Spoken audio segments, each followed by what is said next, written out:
കേരള സംസ്ഥാന ഭാഗ്യക്കുറി സുവർണ കേരളം ഒന്നാം സമ്മാനം എടമുട്ടം ശ്രീഭദ്ര ലോട്ടറി ഏജൻസിയിൽ നിന്നും വിറ്റ ടിക്കറ്റിന് ലഭിച്ചു.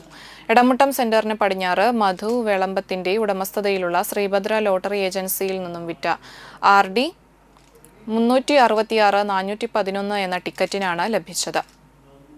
എടമുട്ടം സ്വദേശിക്കാണ് ഒന്നാം സമ്മാനം ലഭിച്ചത് എന്ന് മധു പറഞ്ഞു. 2 പ്രാവശ്യം ഒന്നാം സമ്മാനവും ഓണം ബമ്പറിന്റെ 2ാം സമ്മാനവും ശ്രീഭദ്ര ലോട്ടറി ഏജൻസിയിൽ ലഭിച്ചിട്ടുണ്ട്. ശ്രീഭദ്ര ലോട്ടറി ഏജൻസിയിൽ മധുര വിതരണം നടന്നു.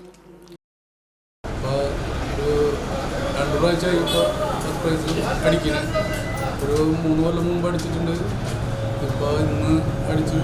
പിന്നെ ഓണം ബമ്പറിൽ 9 ലക്ഷം അടിച്ചിട്ടുണ്ട്. പിന്നെ 1 ലക്ഷം 3.5 കൊല്ലം മുമ്പ് അടിച്ചിട്ടുണ്ട്. നമ്മളെ ഡെയിലി നമ്മുടെ കടയിൽ നിന്ന് എടുക്കുന്ന ഒരാൾക്കാണ് അടിച്ചത്. ഇവിടെ തന്നെയുള്ള ആളിന്, ഇപ്പോൾ എടമുട്ടം കിഴക്കേ ഭാഗത്തുള്ള ഒരാളിനും നമ്മൾ സ്ഥിരമായിട്ട് എടുക്കുന്ന ആളിനാണ്. ഒരുപാട് എടുക്കാറുണ്ട് ആൾക്കാർ അടിച്ചിട്ടുള്ളത്.